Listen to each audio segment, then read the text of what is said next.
Welcome everybody to Two Dudes and a NES. This is our first episode, and we just decided we have a Nintendo over here. We got two dudes. We decided we're just going to play some Nintendo games. So each episode we're going to talk about a Nintendo game, and today's episode is going to be about Super Mario Brothers. With me, I have Justin, my friend Justin. I'm Michael, by the way. I guess I just assumed that everybody recognized my voice. I'm so famous. Yeah, exactly. No. Exactly. Anyways, we're actually from the Retro Thought Pod, so if you followed us over from there, God bless you, because that's an abomination over there. Yeah, if you listened to that and you thought this was going to be good, then wow. But anyways, before we get started, we're going to have a guest on today. We're just kind of waiting on him to call in. I don't want to spoil any surprises, so let's just give it a few minutes and see if he'll call us. He said he would call us right about now. So Yeah, that's there him. he is. Hello. Is this who I think it is? Hello! All right. It's Hello, me, Mario. Mario! Yeah. All hey. right. So Mario, how's it going over there? And I guess you're living in Italy now. Oh, Doesn't Okay. Okay. like Italy. Okay. I think he's in the Mushroom Kingdom, right? No? Huh? oh yeah. Oh yeah. Okay. Yeah. Okay. Okay. So are you retired now? Are you still working on some projects with Nintendo? What's going on over there in Mario's world? Yeah.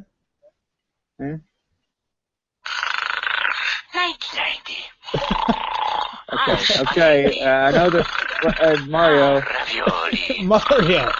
Ah, I know. mamma mia. Okay. I know that there's a time difference, Mario, but if you could just stick with us there for a second, just answer a few questions. Okay, so you're back awake. Okay. All right. So Mario, again, you working on any new projects with Nintendo? Maybe a new game for the Wii U. Nintendo! Oh yeah. Yeah. You like Nintendo, I know. But what about games? You got any games? Oh yeah. Okay. Well, since this episode is about the original Super Mario, let's go back to your time. That was 28 years ago. What was that like, going through your first adventure? You're just a plumber, and all of a sudden you're saving a princess, you're fighting dragons and big talking mushrooms. Tell us about that. Okie dokie. It was just Okie Dokie? That's it? Lucky! Okay. One question I think everybody has to ask Mario is how frustrating it was going through the 7 first castles and fighting the fake Bowsers and getting to some princess who says, the princess you're looking for somewhere else. How did you have the tenacity to keep that up and not just give up? Okay. Deep in thought. Okay. Well, Okay. Yeah. So, okay, Mario. What I want to know. What about your brother? I mean, you kind of give him like a bum rap. You leave him out of most of the games, and just. Luigi! Yeah, Luigi. That's the one. Yeah. I mean, we know his name. Surely you know his name. What about leaving him out of things? Is that not cool? That's not cool to me. It's me, Mario!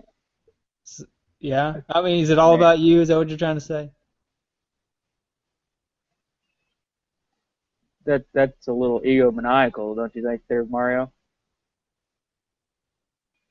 It's me, Mario! Okay. Right, you're Mario. Yeah, we get it.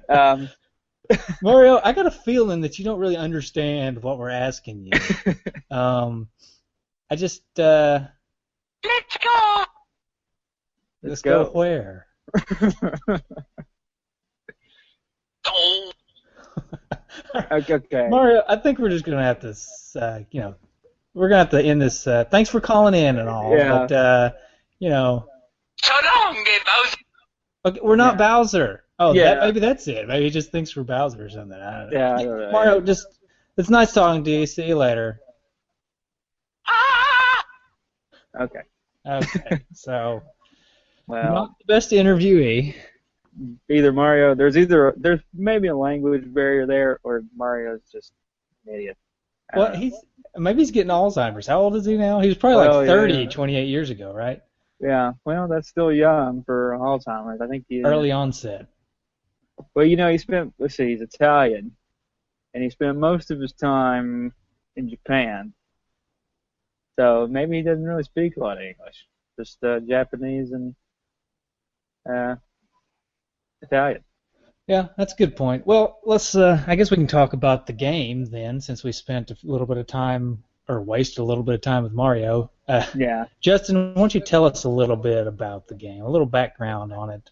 I'm sure everybody knows about it already, but maybe you pulled out a little something that we don't know yet. Well, the Super Mario Brothers, one of the most famous games probably ever, really revolutionized gaming as well as the Nintendo Entertainment System. It was originally released in Japan for what was called the Family Computer. Now, most people probably don't know that the original Nintendo Entertainment System was called the Family Computer in Japan. Thank God they changed the name before they brought it over to America. Can you imagine what Americans would think of that name? Oh, the Family Computer. Yeah, they would have, not sold as much. So it was released on September 13th, 1985, and then later for the Nintendo Entertainment System, also in 1985, and then didn't come out in Europe until 87.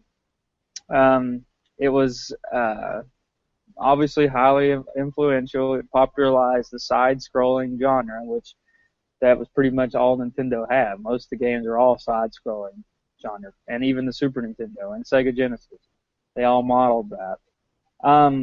IGN, which most people listening to this broadcast probably know who IGN is. They did a poll in 2005, and it was named the greatest game of all time.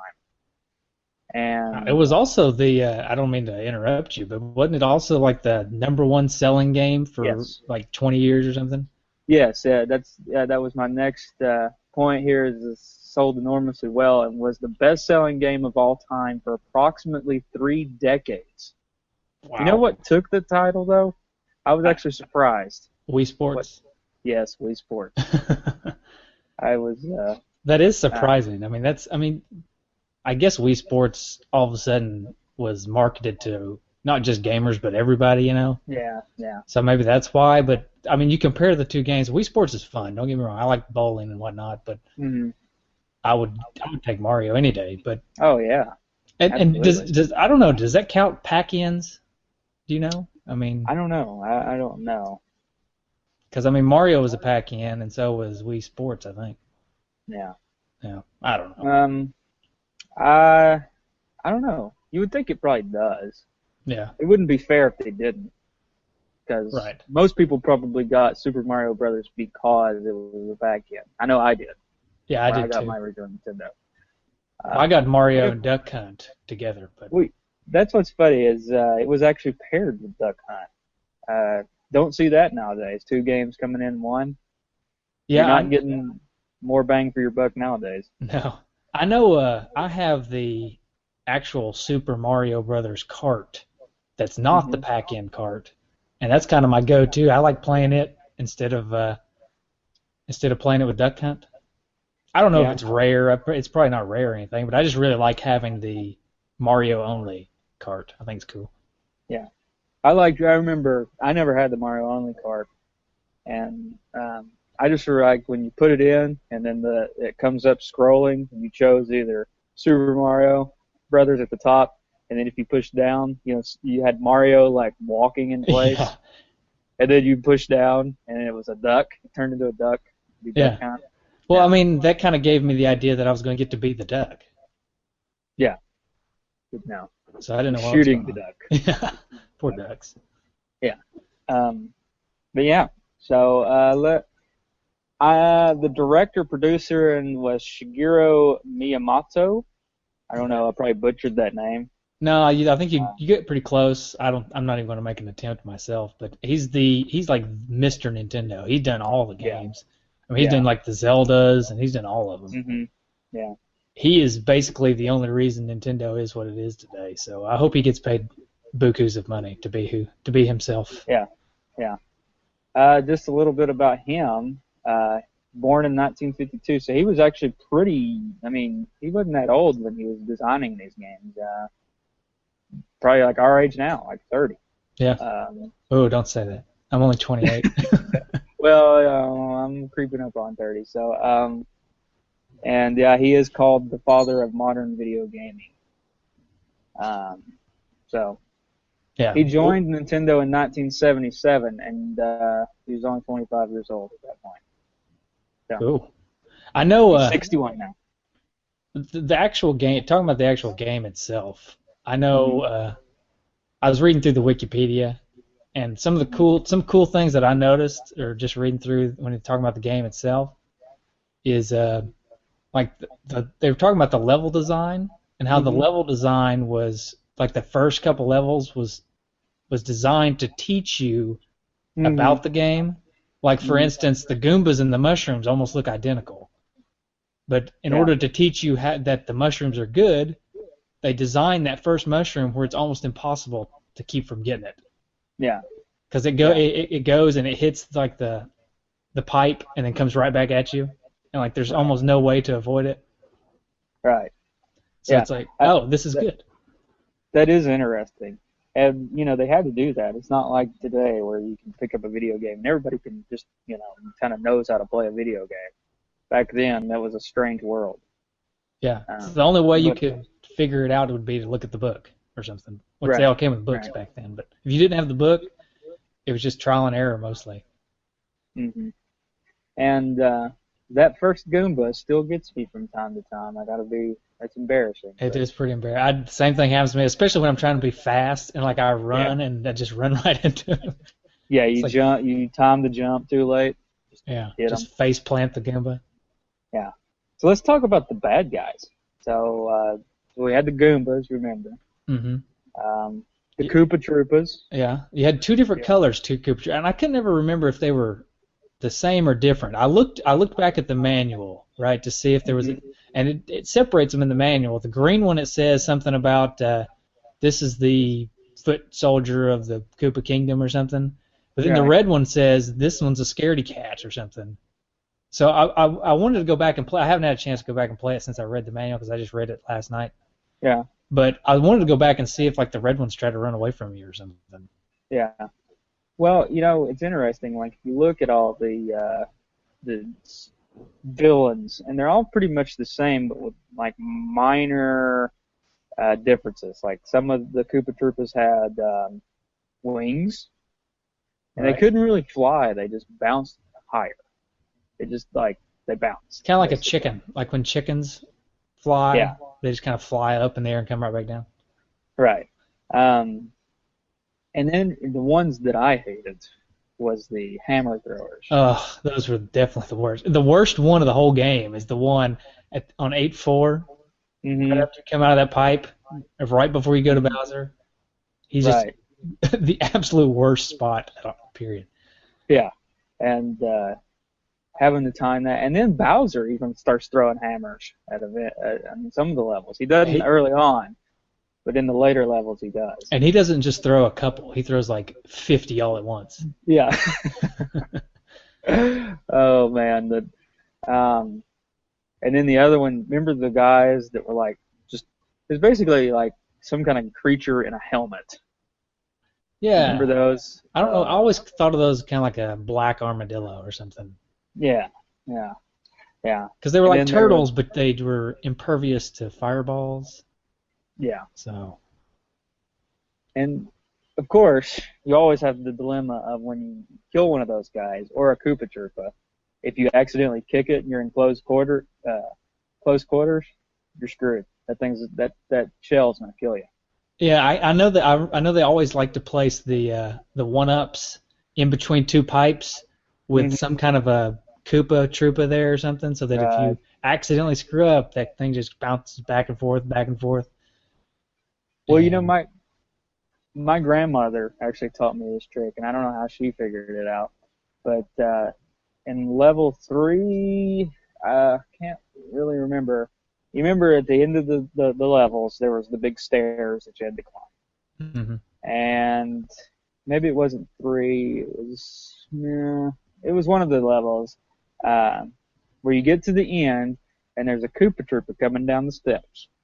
And if you time it just right, and you kill it, and you keep it on like the 3rd step, and you start bouncing on that shell. Yep. And it will give you like, you could just do it over and over, and it just keeps giving you 1-ups. Yeah, infinite 1-ups. And actually, another thing, back talking about the development, they actually designed that into the game. Yeah. But they didn't expect anybody to be able to figure it out. Yeah. So well, my grandmother did, but I didn't.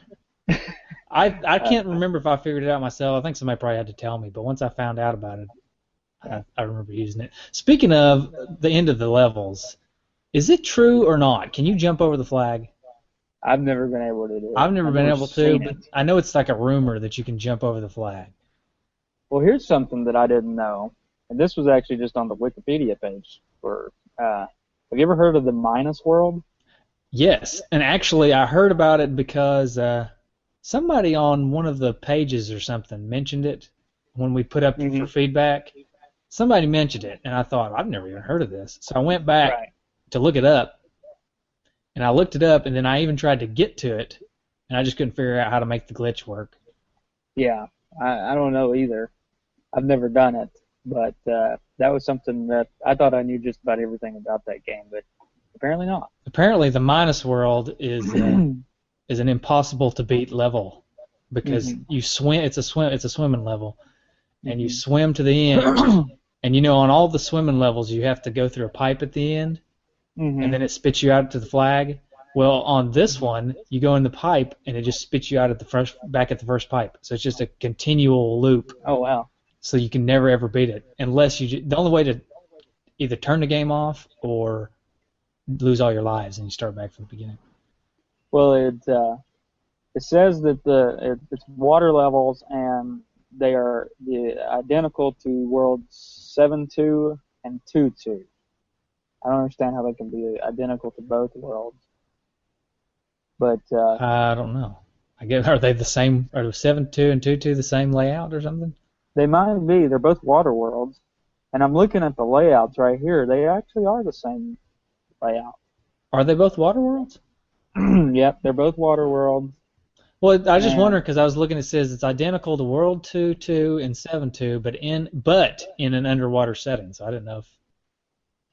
Yeah, they're both water worlds. No. I don't know. The only difference is 7-2 just has more villains. It looks like.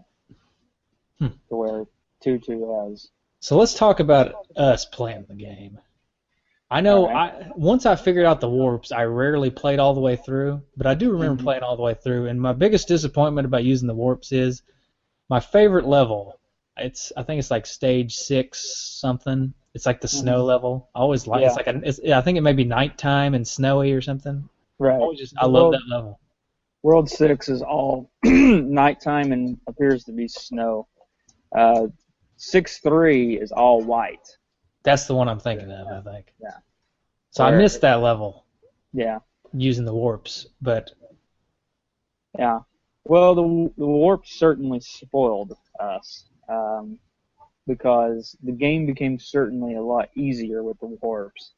And if you try to play, even now, like if you try to play all the way through, sometimes I just have a hard time beating it. Going all the way through. Well, you get so used to the level that the warps give you, you know? And you just forget how to play the other ones. Right. I mean, I know I've beat it in the past by playing all the way through. Actually, John from Retro Thought Pod and we a few years back decided to play all the Marios through every single level. So I remember playing the first one just a few years ago, but yeah, it's definitely not as easy as playing it with the warps. Right. Right. I like the underwater levels, but I'll tell you what I didn't like. The levels that I hated was 2-3 and 7-3. And what those levels were was the ones with the jumping fish.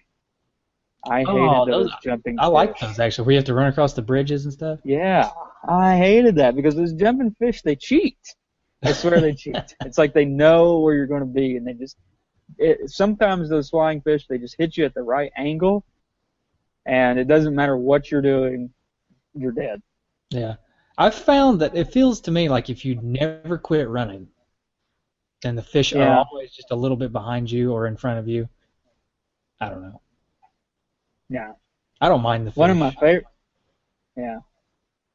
favorite levels though is the 4-2, where you got the guy trying to drop those. No, it's 4-1. Sorry, where the guy's trying to. That's in the cloud. Dropping the spiky guys on you. Yeah. I like that. I just ran through it, and he's just like chasing you, trying to keep up, and he's still throwing the guys, but it doesn't matter because they're all behind you. Yeah. You're just sprinting through it.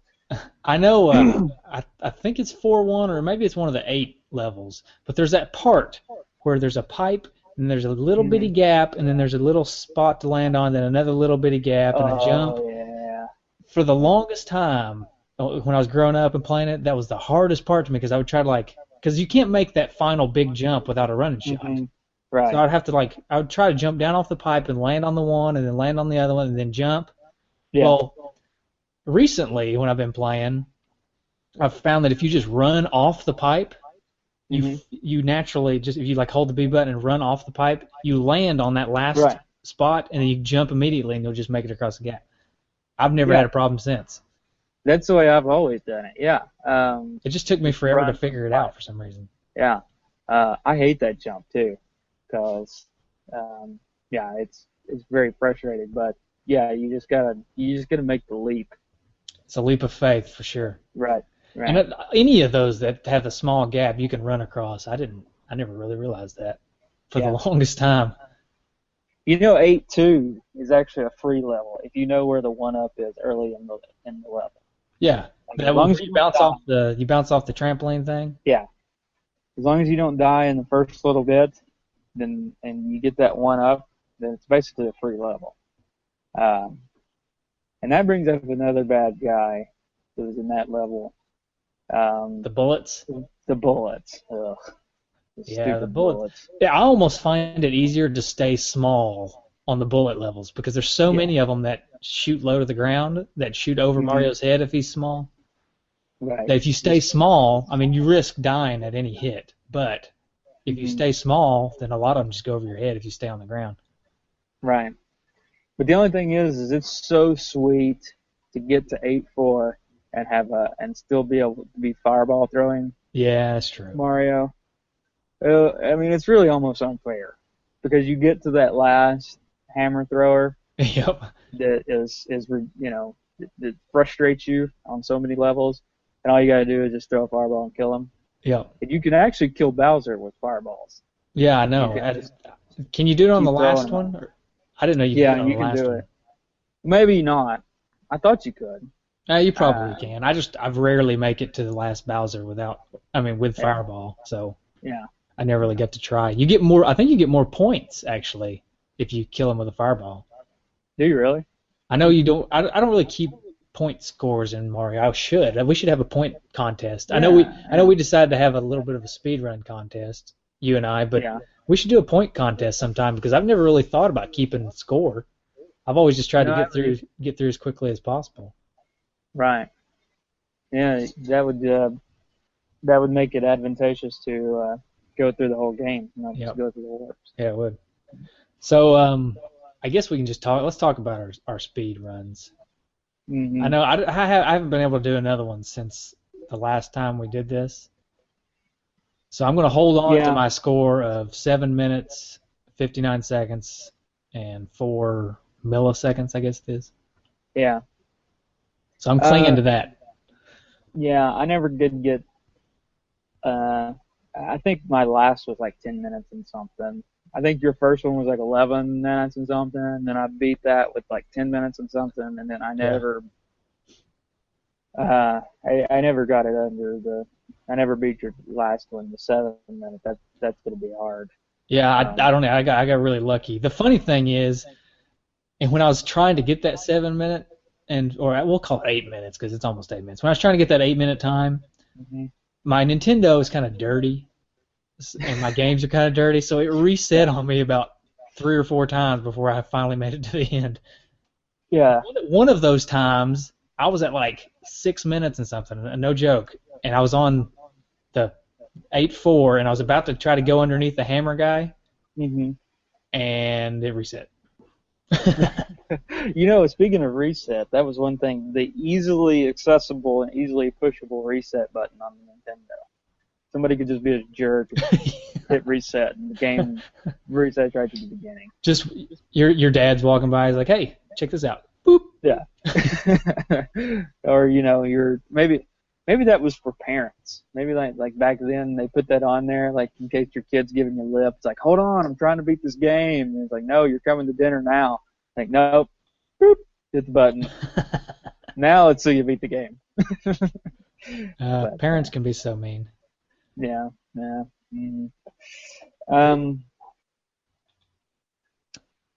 But yeah, as far as the speed runs, I'm going to continue, and I encourage our listeners to get out there and see if you can get a good speed run. Yeah, I mean, I actually I set us up on the Retro Junkies page in the forums. There's a spot where you can do high scores called leaderboards, and I set us up one for Super Mario Brothers. So if anybody wants to try to compete, and my time's up. If anybody else wants to put their time up, go on to the Retro Junkies forums and sign up and post a screenshot of your time, or you can email it to. I guess you can email it to Retro Thought Pod. So mail at retrothought.com. You can email a screenshot to there, and we'll get it posted up. But I'm sure there's somebody out there that can beat my 8-minute time. I mean, the record's like 5 minutes. It's of course if there's anybody who can beat, I think his YouTube name is Andrew G. But if there's anybody that can beat his time, then I'll send you a gold medal or something. Just send me a screenshot of proving, or a video. If you're going to do that, send me a video of you playing the game, and I will send you a gold medal, solid gold. We'll forge it ourselves. Yeah, forging your solid gold medal. I guess let's do a couple quick feedbacks before we finish it up here. Okay. We did get a few people talking about the game. Chad from the Retro Junkies said, first game I ever owned. I got this with my Nintendo Action Set when I was a kid. I remember my dad playing it for the first time. He used to jerk the controller to make him jump. And he remembers doing speed runs, but only trying to get as far as possible with no warps and without dying. Yeah. And I remember that, like when people would, my grandmother used to do it. My grandmother, in case you haven't noticed, my grandmother played Mario. There was a few games that she played. She played Mario, she played Tetris, she played Pac-Man. But she would actually like hold the controller way over when she was making the big jumps, and like that was gonna help. With, I think that must be an adult thing. Yeah. Adults back in the day, because my dad did the same thing. And any adult, my grandfather, he played video games. He always did the same thing too. It's almost like if he wanted Mario to run faster, he would like turn the controller sideways to see if it would make him run faster. Yeah. This has got to work. Yeah. Let's see. Aaron Hickman. This is the guy that got me looking up Minus World. He says, I would get so creeped out by Minus World for some reason. It was one of those weird feelings when I was 7, like this is something that should not exist. Like discovering it and saying, oh, should you even be in this? Have I ruined the game? Have I broke it? If you're a kid and you find this, you almost think, am I the only one that found this? Is this just in my game? Is somebody trying to mess with me? And you can't wait to tell your friends, guess what I found. You're not going to believe it. Let's see, Robert Ferguson, who I believe is from, and Robert, if I get this wrong, I'm sorry. I believe he's from the Atari 2600 Game by Game podcast. But he says, I've yet to finish the game. I have gotten to 8-4, I think, but I've never able to beat it. I've tried many times, but between wanting to finish the whole game and taking the warp pipe, I stink at video games. Come on, Robert. You got to step up your game a little bit. Yeah, well, he's Atari man. You know, he plays Atari games. Yeah. But to give him some credit, it takes a while to figure out 8-4. I mean, there's a lot of you got to figure out the right pipes and the all puzzle. That stuff. Yeah, it's a puzzle. It is a puzzle. There was a few other dungeons that were like that. You had to like jump on the right level, or the level repeats itself. And you know, my dad actually brought this point up to me, and I always said, because I remember always saying, why is 8-4 so easy? It's so easy, and you know, it's like you think the last level is going to be hard, except for that last hammer thrower. And my dad was like, well, look, you get like 300 seconds to figure it out. If it's the first time you've ever played it, it's going to be really hard to do that in the amount of time because the level keeps repeating itself if you don't do it correctly. Right. So. Okay, well, I guess what we're going to do every episode also, by the way, is as our outro music, we're going to do sounds and music from the next game that we're going to talk about. But we're not going to reveal it. We're just going to let whoever listens to the first episode try to guess it. And, well, also, because we haven't decided yet, I'm going to add it in after the fact. Okay. So anyways, here we go. Here comes the game for next week. Or not next week. I don't know when the next time, because we're probably not going to record next week. But anyways, here you go. Take a guess, everybody. Send your guess to Facebook or whatever, and we'll congratulate you on next episode. See you, everybody.